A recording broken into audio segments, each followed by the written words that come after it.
Bismillahirrahmanirrahim. Assalamualaikum warahmatullahi wabarakatuh. Baiklah, dalam video kali ini kita akan membahas tentang tema 3 yang berjudul Peduli terhadap makhluk hidup. Masuk subtema 1 yaitu hewan dan tumbuhan di lingkungan rumahku. Ya, yang pertama kita akan membahas tentang wawancara. Kalau berbicara tentang wawancara, mungkin ada dari anak-anak ibu yang pernah melihat kegiatan wawancara, baik itu di televisi maupun di media lainnya. Nah, sebenarnya apa sih itu wawancara? Kemudian apa saja hal-hal yang perlu kita perhatikan saat melakukan wawancara? Nah, pengertian wawancara adalah kegiatan tanya jawab antara pewawancara dan narasumber yang dilakukan untuk memperoleh informasi secara rinci tentang suatu hal ataupun peristiwa. Jadi maksudnya wawancara itu adalah proses tanya jawab antara dua orang atau lebih yang mana wawancara ini bertujuan untuk mendapatkan informasi ataupun data yang valid atau rinci. Selanjutnya, di dalam kegiatan wawancara, ada yang berperan sebagai pewawancara dan juga ada yang berperan sebagai narasumber. Pewawancara adalah orang yang melakukan wawancara dengan menyebutkan pertanyaan-pertanyaan yang berkaitan dengan suatu peristiwa. Jadi maksudnya orang yang mengajukan pertanyaan itu disebut dengan pewawancara. Kemudian ada lagi narasumber. Nah, narasumber adalah orang yang diwawancarai dan memberikan informasi sesuai dengan peristiwa yang terjadi. Nah, narasumber ini adalah orang yang dimintai informasinya, ya, yang memberikan informasi, yang menjawab pertanyaan-pertanyaan yang diajukan. Nah, itu disebut dengan narasumber. Selanjutnya, sebelum kita melakukan wawancara, ada beberapa hal yang harus kita perhatikan. Yang pertama yaitu tentukan topik wawancara. Nah, topik wawancara ditentukan berdasarkan hal atau peristiwa yang ingin kamu ketahui. Kemudian, topik wawancara bertujuan untuk memfokuskan pertanyaan yang akan diajukan. Jadi maksudnya, kita bisa menentukan topik dengan berdasarkan hal ataupun informasi apa nih yang akan kita dapatkan, informasi apa yang ingin kita ketahui. Nah, selanjutnya topik wawancara juga mempermudah kita nih untuk menyusun soal-soal yang nantinya akan kita ajukan kepada narasumber. Kemudian hal kedua yang harus kita perhatikan yaitu buatlah daftar pertanyaan yang akan kamu ajukan saat wawancara. Jadi, setelah kita menentukan topik wawancaranya, selanjutnya kita harus membuat beberapa pertanyaan ya, soal-soal yang nantinya akan kita ajukan kepada narasumber. Dan ingat, ketika kita membuat pertanyaan, kita harus menggunakan kata tanya yang tepat. Berikut ini adalah contoh-contoh dari kata tanya. Yang pertama yaitu apa, kemudian siapa, bagaimana, di mana, kapan, dan mengapa. Nah, dari kata-kata atau kata tanya berikut ini mempunyai tujuan dan maksud masing-masing ya. Jadi maksudnya kata tanya apa itu untuk menanyakan sesuatu hal. Kemudian misalnya kata tanya siapa itu untuk menanyakan orangnya. Nah, selanjutnya hal ketiga yang harus diperhatikan ketika ingin melakukan wawancara yaitu tentukan narasumber yang akan diwawancarai. Jadi, setelah kita menentukan topik, kemudian kita juga sudah menyusun pertanyaan.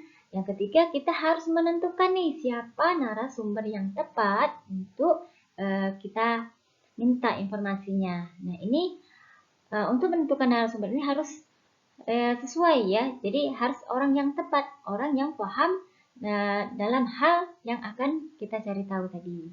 Misalnya, Ibu ingin mendapatkan informasi tentang cita-cita peserta didik kelas 4. Berarti Ibu harus mencari narasumber yang peserta didiknya, jangan orang lain karena mereka lah yang tahu cita-cita mereka. Kemudian misalnya lagi ya, Ibu ingin mendapatkan informasi tentang lingkungan sekitar ya, lingkungan sekitar rumah. Berarti yang Ibu tanyakan, yang Ibu minta informasinya berarti orang yang berada di rumah tersebut. Selanjutnya, saat melakukan wawancara, Yang pertama harus kita lakukan ialah mulailah pembicaraan dengan sapaan yang ramah dan perkenalan diri. Ya, jadi sebelum kita mengajukan pertanyaan kepada narasumber nih, kita harus mengawalinya dengan salam ya, dengan sapaan yang sopan. Kemudian kita juga harus memperkenalkan diri bahwa kita ini siapa, berasal dari mana. Nah, seperti itu. Kemudian yang kedua, ajukanlah pertanyaan dengan jelas dan menggunakan bahasa yang santun. Nah, ini penting ya. Namanya kita kan ingin mendapatkan informasi dari seseorang, berarti kita juga harus menggunakan adab, kata-kata ya, sopan santun yang tepat pula. Nah, yang ketiga, catatlah jawaban yang dijelaskan oleh narasumber. Jadi, setelah kita mengajukan pertanyaan, kemudian si narasumber sudah menjawab pertanyaan yang kita ajukan, penting bagi kita untuk menulis jawaban si narasumber tersebut ya, supaya kita mudah nih untuk membuat laporan ataupun rangkumannya. Selain dengan menulis jawaban-jawaban dari si narasumber, kita juga bisa merekamnya, misalnya melalui handphone atau juga media lainnya. Kemudian yang keempat, akhirilah wawancara dengan kesan yang baik dan menyenangkan. Jadi setelah kita mendapat informasi dari narasumber, ya kita harus memberi kesan yang baik, misalnya dengan mengucapkan terima kasih karena telah memberi informasi yang jelas, seperti itu. Selanjutnya nih, misal seperti contoh yang Ibu sebutkan sebelumnya, Ibu ingin mendapatkan informasi tentang lingkungan rumah atau lingkungan persawahan. Berarti Ibu harus bertanya kepada orang yang tepat. Nah, berikut ini nih, kita akan membahas tentang hewan-hewan dan juga tumbuhan-tumbuhan yang ada di sekitar rumah. Ya, ingat ya, di sekitar rumah kita itu terdapat makhluk hidup. Makhluk hidup itu ada 3, ada manusia, ada hewan, dan juga tumbuhan. Nah, hewan dan tumbuhan di sekitar rumah kita itu bermacam-macam ya, bermacam jenisnya, kemudian memiliki manfaat yang juga berbeda-beda. Nah, hewan dan tumbuhan itu memiliki peran atau manfaatnya masing-masing. Tiap-tiap makhluk hidup dalam satu lingkungan saling mempengaruhi satu sama lain. Misalnya nih, di rumah kamu memelihara kucing. Apa sih manfaatnya? Ya, manfaatnya berarti untuk kesenangan, untuk hiburan ya. Kemudian misalnya kamu juga memelihara ikan ya di kolam samping rumahmu. Apa manfaatnya? Ya, manfaatnya banyak. Misalnya bisa kita konsumsi ya, bisa kita masak atau mungkin juga untuk kita jual lagi nih, seperti itu. Selain hewan, ada juga tumbuhan yang mempunyai manfaat masing-masing. Misalnya mungkin ayah ibu kamu nih di pekarangan rumah ada menanam pohon jambu atau pohon rambutan ataupun mangga. Nah, itu punya manfaat. Ya, manfaatnya adalah buah-buahannya bisa kita makan. Ada juga tumbuhan yang daunnya atau buahnya bisa kita masak ya. Selain itu juga dari kayunya juga kadang ada tumbuhan yang bermanfaat untuk kita. Misalnya kayu-kayu besar itu bisa kita manfaatkan untuk membuat rumah atau lain sebagainya. Kemudian dari satu makhluk hidup dengan yang lainnya ini yaitu saling mempengaruhi. Misalnya yang ada pada gambar. Di sini ada gambar pohon padi, ada hewan capung, katak, belalang, ular, dan tikus.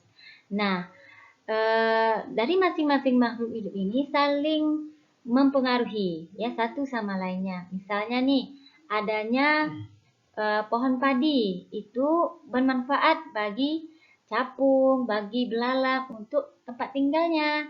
Kemudian adanya ular, ya ular juga berpengaruh nih terhadap hewan lain. Misalnya ular bisa memakan katak, bisa memakan tikus. Nah, itu saling memberi pengaruh seperti itu. Kemudian dari gambar hewan dan juga tumbuhan yang ada di layar ini, coba kita perhatikan ya, hewan tersebut memiliki bentuk tubuh yang berbeda-beda. Nah, tentunya hal ini dikarenakan bentuk tubuh pada hewan itu memiliki fungsi yang berbeda-beda pula. Misalnya, ini ada belalang. Belalang memiliki kaki yang panjang ya, Apa sih fungsinya? Nah, fungsinya adalah supaya si belalang bisa melompat dengan jarak yang jauh. Kemudian ada ular. Ular memiliki tubuh yang licin. Fungsinya apa? Ya, fungsinya supaya si ular bisa bergerak dengan sangat cepat. Seperti itu. Selanjutnya, kita akan membahas tentang penampakan alam dan pemanfaatannya. Nah, penampakan alam itu terdiri dari yang pertama dataran tinggi. Apa sih itu dataran tinggi? Nah, dataran tinggi adalah permukaan bumi yang ketinggiannya lebih dari 200 meter di atas permukaan laut. Nah, dataran tinggi cocok dimanfaatkan sebagai yang pertama lahan perkebunan, kemudian peternakan, dan tempat rekreasi. Nah, penduduk dataran tinggi biasanya memiliki mata pencaharian sebagai petani ataupun peternak.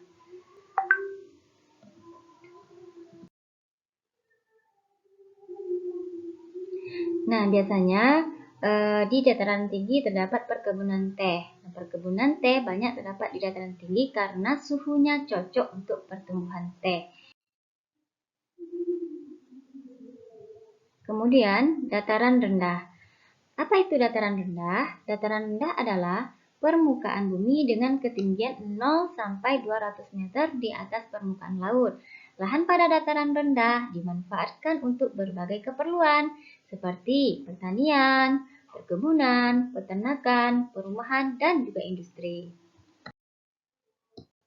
Hasil pertanian dari dataran rendah bisa berupa padi.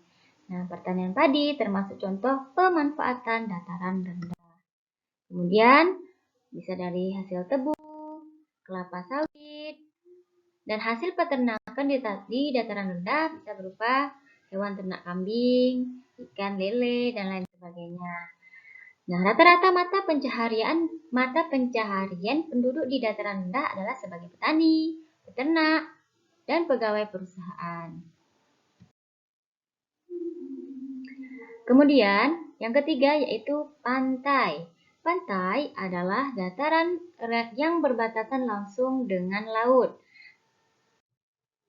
Beberapa macam pemanfaatan dari pantai yaitu yang pertama, budidaya ikan laut, udang, cumi-cumi, dan rumput laut. Ya, kemudian yang kedua, pertanian garam. Nah, pertanian garam biasanya dilakukan di pinggir pantai karena akan langsung mengambil air dari laut ya, kemudian dijemur. Dan yang ketiga yaitu pelabuhan, ya tempat bersandarnya kapal-kapal besar. Kemudian, mata pencaharian penduduk di dataran pantai biasanya yaitu sebagai nelayan. Kemudian yang kedua, peternak ikan, petani kelapa, petani garam, dan juga penjaga pantai. Baiklah, selanjutnya kita akan belajar tentang hak dan kewajiban dalam memanfaatkan tumbuhan. Ya, manfaat dari tumbuhan dapat dijadikan bahan makanan dan sebagai penghasil oksigen. Ya, kita berhak memanfaatkan tanaman untuk memenuhi kebutuhan hidup kita. Namun, kita juga memiliki kewajiban nih untuk memanfaatkan tanaman itu dengan bijak. Jadi kita ini kan harus bersyukur ya karena Tuhan ya telah memberikan kita tumbuhan, hewan di lingkungan hidup kita. Nah, semua itu bisa kita manfaatkan untuk kehidupan kita sehari-hari. Tetapi ingat, dalam memanfaatkannya harus dilakukan dengan seimbang, dengan bijak ya.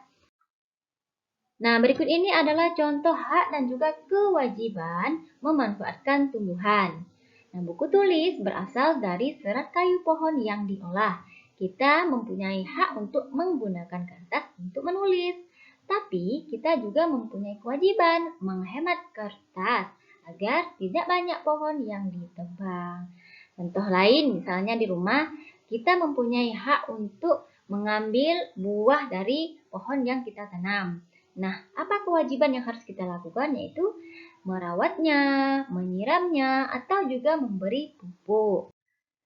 Nah, berikut ini ada sebuah gambar ya tentang lingkungan rumah. Di sini terdapat dua orang, anak laki-laki dan perempuan. mereka sedang melakukan kegiatan ya di lingkungan rumahnya. Di sini terdapat beberapa hewan ya, ada ayam, ada kelinci, kemudian terdapat burung ya. Selain itu juga terdapat beberapa tumbuhan ya, ada rumput, bunga yang ditanam di dalam pot, kemudian ada pohon besar juga ya, pohon rambutan. Nah, ini adalah pemanfaatan dari sumber daya alam yang ada di sekitar rumah ya. Nah, apa hak dan kewajiban kita nih terhadap hewan-hewan yang ada di lingkungan rumah kita? Hak kita yaitu misalnya mendapatkan dagingnya untuk kita konsumsi. Ya. Kemudian kewajibannya apa? Kewajibannya yaitu harus merawat hewan-hewan tersebut dengan baik, membersihkan tubuh hewan itu atau juga membersihkan kandangnya. Kemudian, apa hak dan kewajiban kita terhadap tumbuhan yang ada di lingkungan rumah? Hak kita adalah mengambil atau mendapatkan buahnya, daunnya, ataupun batangnya untuk kebutuhan kita sehari-hari. Kemudian apa kewajiban kita? Kewajibannya adalah merawat dari tumbuhan-tumbuhan tersebut, ya.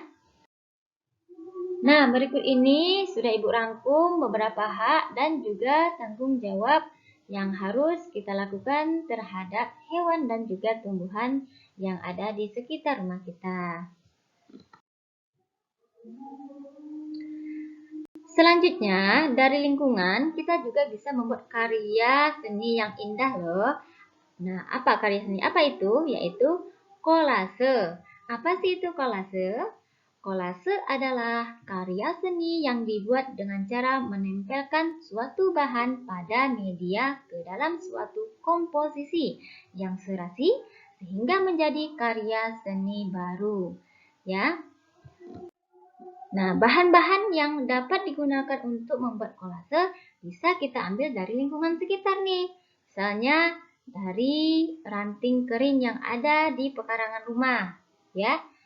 Kemudian bisa juga dari bunga yang sudah mengering, ya. Kemudian sobekan-sobekan atau lembaran bunga-bunga, ya. Selanjutnya bisa juga kita manfaatkan biji-bijian, misalnya dari biji jagung, kemudian kacang-kacangan, seperti itu. Nah, media yang biasa digunakan untuk menempel kolase itu bisa berupa papan ataupun karton kardus yang tebal, yang cukup kokoh ya untuk menempel media-media seperti ya kacang-kacangan, sobekan atau lembaran dari daun kering ataupun bunga-bunga kering. Dan bisa juga sih dari lembaran kertas yang sudah tak terpakai atau juga kain ya. Nah, berikut ini beberapa hal yang perlu diperhatikan untuk membuat kolase. Yang pertama, pilihlah bahan alam yang mudah didapat. Tentunya ini bisa kita temukan di sekitar rumah kita. Yang kedua, tentukan tema kolase yang akan dibuat. Jadi sebelum kita membuat kolase nih, kita harus menentukan temanya terlebih dahulu. Misalnya kita ingin membuat kolase dengan tema gambar hewan-hewan atau juga gambar bunga seperti itu ya. Kemudian yang ketiga, potonglah bahan sesuai kebutuhan, kemudian tempelkan pada media dengan rapi. Jadi dari bahan-bahan yang kita dapat dari lingkungan sekitar rumah seperti daun, bunga kering atau yang lainnya, itu kita potong sesuai dengan kebutuhan kita. Kemudian kita tempel ke media yang sudah kita sediakan, misalnya dari papan ataupun kardus yang sudah kita potong rapi. Nah, tentunya kita tempel sesuai pola yang kita buat sebelumnya ya. Jadi harus membuat polanya terlebih dahulu. Misalnya kita ingin membuat gambar bunga, berarti kita harus membuat pola bunga.